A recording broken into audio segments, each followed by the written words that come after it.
Hello. To start the lecture and welcome to my channel Vilas Paul. In this lecture, we would be doing part 1 and 2 of, of print culture and the modern world. Part 1 and 2 of class 10 by your own brother. Now, in the introduction part, we would see that print had its own history and print began at in East Asia and expanded to whole world. Now, if we see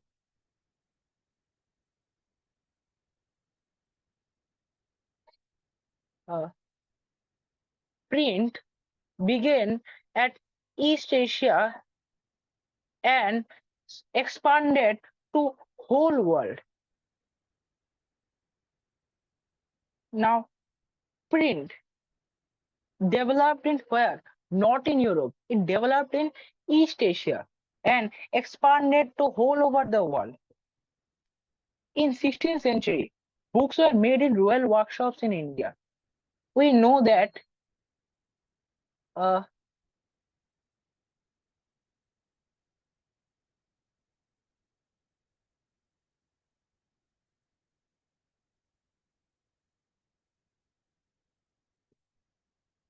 we know that in 16th century books were made in royal workshops in India. In India, the monarchs used to make some books. They used to make some their autobiographies and other different documents. So they used to hire some scribes or calligraphists who used to write about the rulers.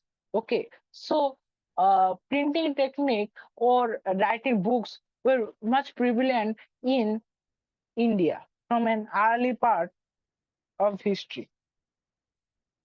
Now, the first printed book. Now, earliest printing technology. Printing technology developed where? It developed in East Asian countries. So now, name some East Asian countries like China, Japan, Korea. Now, China was the place where first print was developed. Now, let's say the that in China in 594 AD, hand printing technique was used. What was hand printing technique? That a wooden surface was taken. Now letters were curved using hammer and chisel. Using hammer and chisel, letters were curved. Then ink was smeared on the surface, and a page was being rubbed against that ink surface. And letters could be seen, text could be seen on that paper. Now, there was a problem with the hand printing technology. What was the problem? That the paper that was used at that point of time was not as polished as we have papers at present time. The papers were very thin and very porous. So this was the reason why ink spilled on opposite side of the pages. So both side of the pages could not be printed. So one side of the page was taken and another use side of the page was taken. Then the edges were folded, then they were stitched. And this type of book was the solution to this problem, which was accordion book. Accordion book was a book in which two used pages were folded and they were stitched at the edges. So it made the books very bulky. Now, Imperial State of China, means of the Royal Society of China, was a huge producer of printed materials. So several printed materials were being published by Imperial State of China, and it became a type of sponsor of printing in China. Now we see that in China there was huge bureaucratic system, means in government. So how people were appointed in government posts first, uh, they had to study hard, then they had to qualify in civil service examinations, then they were recruited or employed in bureaucratic system of China. Oh, and for qualifying in civil service examinations of China, the people need to study. They need textbooks. Now textbooks are printed. And who are the sponsors? Let's see. Who are the sponsors? The sponsors are the imperial state. Yes, who are the largest producer of printed materials. Now see the demands increase as large number of people want to get employed in the bureaucratic system, so they had to study from textbooks, and the demand for textbooks increased, and due to these demands, for meeting such demands, supply needs to be increased.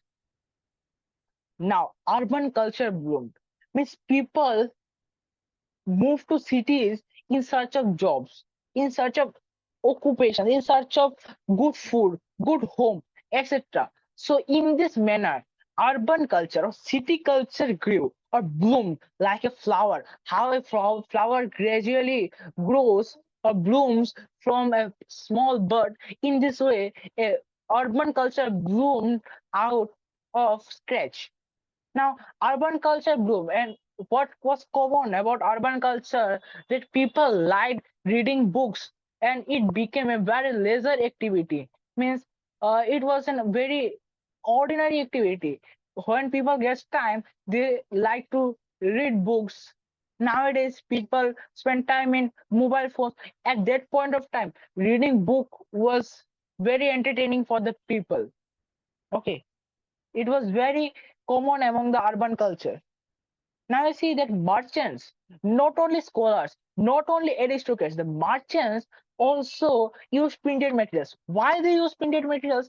They use printed materials to keep records or infos or informations about their trades. Okay, easy? Then let's see. People read.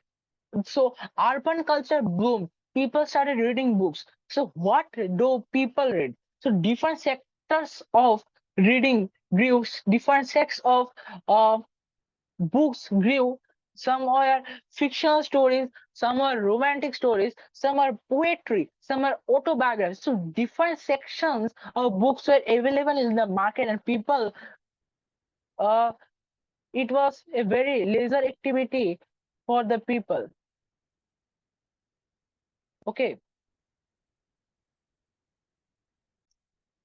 now people started reading fictional stories, romantic stories, poetries, autobiographies, etc. Not only they read these books, also they were uh, interested about writing their own books. So many people publish their own books. Let's see. Now, rich women or the women of the wives of aristocrats or some wives of scholars started reading books, and they also published their own books as they were very much interested after reading such books. So they wrote plays, poetry, etc. Now, courtesans wrote about themselves. Courtesans were the people who were present in the court of the royal society, and they were also very much interested about writing about themselves in their own books. They want people to learn about or know about them. Now, Britishers were the colonizers. They made colony at different parts of the world. So, uh, they they conquered different parts of the world, and where they conquered they brought some changes. So when they in China, they brought some change in hand printing technology, and this change helped in revolutionizing the printing technique. Now, Shanghai was a very important hub or important place of new printing culture. So, printing is being considered with a culture. So, it is being very important to note that at that point of time, printing was a culture among the people, and Shanghai in China was a very important place of new printing culture. Now, calligraphers were some skilled craftsmen who can skillfully copy text. They had very good handwriting, so they can very skillfully copy text or write text as their handwriting were very good. And they were very skilled craftsmen. Now we have seen print in China, then we'll see print in Japan. Now, Buddhist missionaries traveled through Silk Route, and through Silk Route they carried printing technology and printing ideas from China to Japan, and they came with this printing technology at 768 on 768 to 770. Now, Japanese books. Yes, technology came to Japan. People would not stop. They would start printing books. Yes, printing books was a very uh, im- important activity that grew at a very large scale.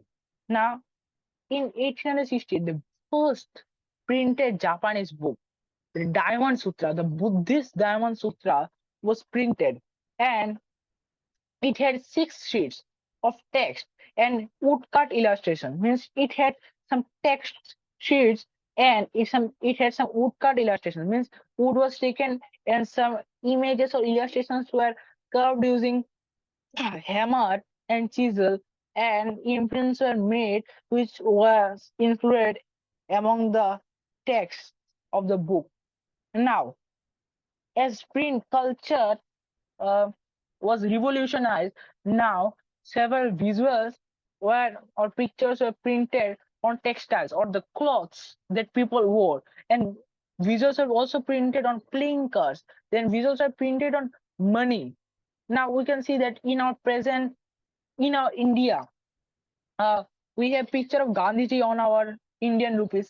Okay, it is very easy to connect with our present day and our history. So try to reconnect or connect.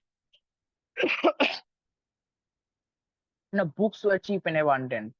As the technology came, and large number of books were printed, and it made books to be cheap and abundant. Means large number of books are present in the market, and as in comparison to the demand, more number of books are present, so the cost fell. The cost of books fell. Okay. Now, printing of visual materials. Visual materials, like we have our book, NCERT book. In our book, you can see several pictures along with the text. So nowadays it is very easy to print pictures with text. But at that point of time of history, how people printed pictures. So people are very much interested about uh, printing visual materials. So it was an interesting publishing practice. It was an interesting publishing practice. Now, flourishing urban culture means urban culture or urban circle flourished. We learned that urban culture bloomed and reading became a leisure activity. Means the urban culture means people living in cities and their way of living changed, and people of Edo. Edo means earlier name of Tokyo. We can see uh, urban cultures flourished in different parts of Japan, especially in Edo of Tokyo. Now, this printing of visual materials depicted elegant urban culture. Means as people were living in cities, so the printers or the people who printed such documents were very much interested about depicting or showing the elegant urban culture of the people. And they also showed tea house gatherings. So tea parties or kitty parties that we have in our present days were shown in these visual materials. Now Kitagawa Utamaru developed ukiyo or the pictures of floating wall. Means he represented or drawn or painted the real world in a different perspective. He considered it to be a floating world. He depicted an ordinary human experience in a very extraordinary way, especially urban ones. Means the people who printed documents are much interested about urban life. Now, how visual materials were printed. Now, skilled woodblock print people who printed materials first pasted the main painting on an wooden block, then they curved the outlines or borders with hammer and chisel, then the uh, imprints of the image could be found on the wooden surface. In this way, the main document got damaged, but it created large number of duplicates. Okay, it printing block to reproduce painter's lines means like the painter's drawing, several copies could be made. In this process, original drawing would be destroyed, only prints would survive. Now, it is the second part of our chapter, how print came to Europe. Print came to Europe. Now, let's see. Now, Silk Road. Silk Road was a vibrant pre-modern uh, cultural and trade link of the world. It connected different markets of the world. So it played a very important role in the transport of printing technique to different parts of the world. In 11th century, Chinese paper, its first print developed in China. So China was a hub of printing. So paper traveled from China to Europe. As paper came to Europe, so a large number of manuscripts were being produced by Europeans, and these were written by some scribes. Scribes were very skillful workers like calligraphists who used to duplicate the main documents and create several duplicates of the main document. In 1295, Marco Polo was a very great and renowned explorer of Italy who spent a large part of his life in China, and he studied about wood block printing technique, and he carried this technique from China and brought it to Italy. And as this technique moved to Italy, and Italians started producing books at a very large scale, and this technology spread all over the Europe. Now, rich people, rich people preferred handwritten books, and the books which were handwritten were very much expensive. They were not written on ordinary paper, they were written on vellum. Vellum were the paper, these were paper like things or paper like sheets made using animal skin. As they are made using animal skins, they are much expensive. They could not be afforded by normal merchants or students who are studying in university in towns. So they prefer to buy cheaper printed copies. Printed copies means they are not original document. They were being copied by the scribes. Now, as a demand increased, now large number of books started to export from Europe. Now, handwritten manuscripts were made in a large scale, and scribes were in great demand. The work of scribes was very much prioritized at that point of time. At earlier times, scribes were employed by rich, aristocratic people, but later we can see that scribes were employed by booksellers also. They started making several copies of a single real document, and they started exporting such document. So it is very interesting to know that more than 50 scribes often worked for one bookseller. You can imagine that 50 scribes, 50 people are employed for copying texts under a single bookseller.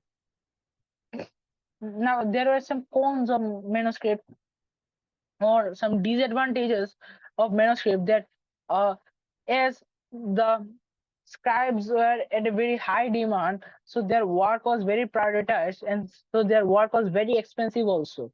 So copying became very expensive, and copying handwritten documents with hand was very laborious, and it was very time consuming. And the pages or the things on which it was done was also very fragile. It was not very much strong, and it was very awkward to carry. So people could not carry it very easily. So manuscripts were very awkward to carry. Now it could not be also read very easily, as These were being written on vellum, animal skins, wire, or uh, barks of wood, etc. Now, we can clearly see that there was a great need for even quicker and cheaper reproduction of text. Reproduction means reprinting, recopying of text. It was first done by scribes, but it was very expensive. So there was a need of quicker and cheaper technique to do printing. So let's see what happened. Gutenberg. Gutenberg was the person who developed the first mechanical printing press. Now, Johann Gutenberg was born in Strasbourg, Germany. He was a son of merchant. He was grown up in an agricultural estate. His father owned an agricultural estate. From his childhood, he learned the art of polishing stones, mastered goldsmith works. Now he had an expertise in creating lead mold. This all his ideas, all his learnings helped him, and the olive press provided him the model for the printing press and the molds for casting, which he made, which he had an expertise in making lead molds. These molds help him in casting the metal types for letters. Means for casting letter A, he used the mold for A in this way. By 1448, Gutenberg perfected the system. Means it was first developed in 1430s, and within 1448, Gutenberg perfected the system, not developed. It was perfected, means modified the system. It made it more correct. It was first developed in 1430, and by 1448, Gutenberg perfected or made it more clarified, more correct. And he printed the first document, which was Bible, and he made 180 copies in 3 years of time. So, in comparison with our present days, it is very slow about reproducing a text in 3 years of time. But at that point of time, it was a great success. You need to understand. You have to connect with the present and the past, and also the future. Now, new technology did not entirely displace existing art of producing books by hand, because the rich aristocratic people prefer to have their books customized. Means they wanted the borders of the text should be drawn by hand. So they wanted to customize by their own. So this new method of printing would not completely displace the old method of printing, as borders need to be customized using hand printing technique. In 1450 and 1550, we can see that easily that Gutenberg was from Germany, and he developed his printing press in Germany. So from 1450 to 1550, in the time period of 100 years, uh, printers travel from Germany to different countries, and this caused the boom in production. Means, as you know that how firecrackers uh, burned with a boom or burst, and same as how production of books became or boomed. Now, printed books flooded the markets in Europe because printing became very easy, very cheap, very quicker. So number of printed books were more than that were earlier, and it causes the flooding of markets in Europe. Now we can see that there was a shift from hand printing to mechanical printing press. First, there was hand printing technique, then there was mechanical printing press. So we can see that there was a change in the way of society, and we can easily see that a change in the society brought by something could be considered as a revolution, and this revolution brought by print is considered to be print revolution. Now it comes to the end of this session, And please do not forget to like and subscribe my channel, as when you subscribe my channel, more new videos would come to this channel and you would get notifications about the videos, and you can easily access the videos, and you also get some questions regarding different chapters of CBSE board exams. And I would definitely tell you that I clarify every corners of chapter. So let's crack it.